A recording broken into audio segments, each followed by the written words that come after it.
troisième journée et j'ai le plaisir de l'entamer avec Alain Magerotte. Alain Magerotte, bonjour.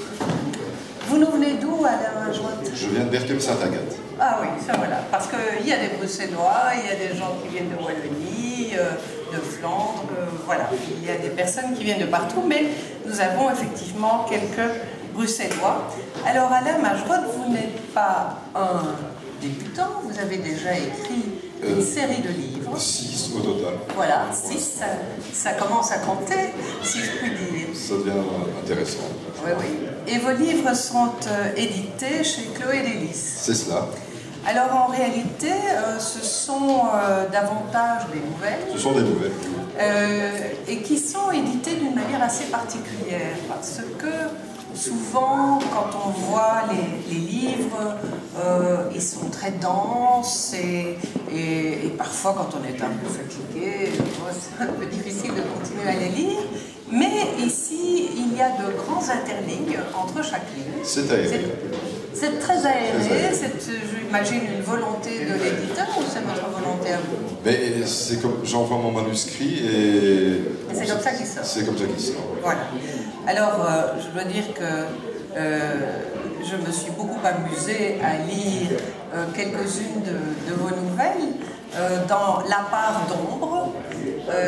La part d'ombre c'était vraiment un bon titre par rapport aux nouvelles qu'on y lit, parce que au fond vous abordez l'humain, oui, dans sa banalité, mais aussi dans ses particularités, oui, et ses petites spécificités ou des petits accidents de la vie qui lui arrivent et qui l'entraînent dans autre chose.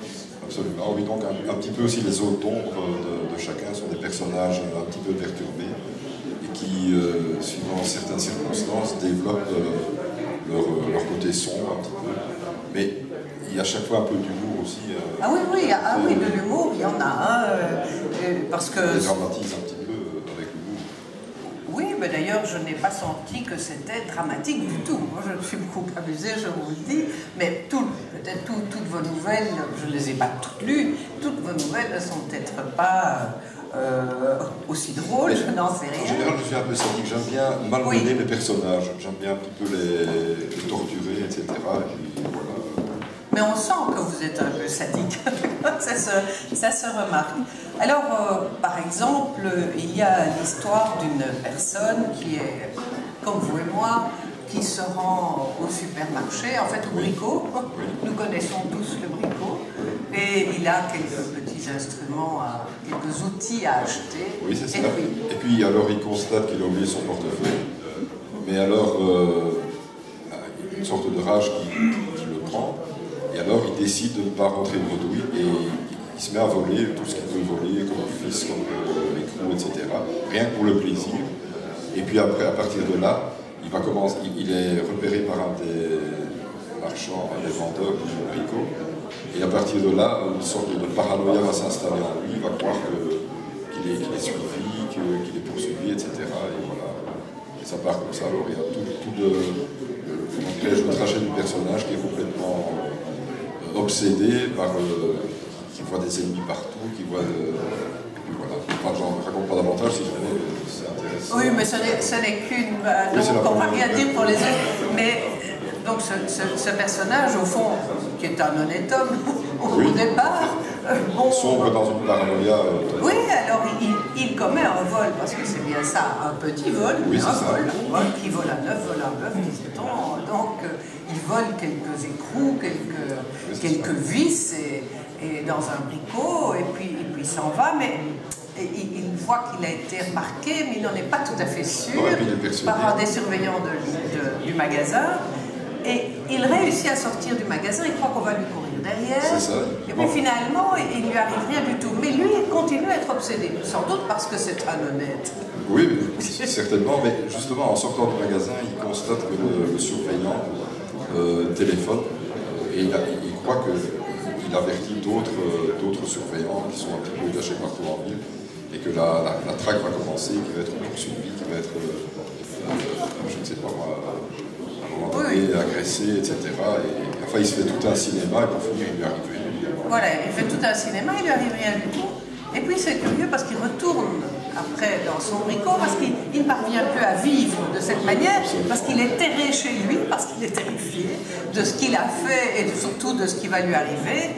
Et donc il décide de faire un monde honorable, de retourner au magasin.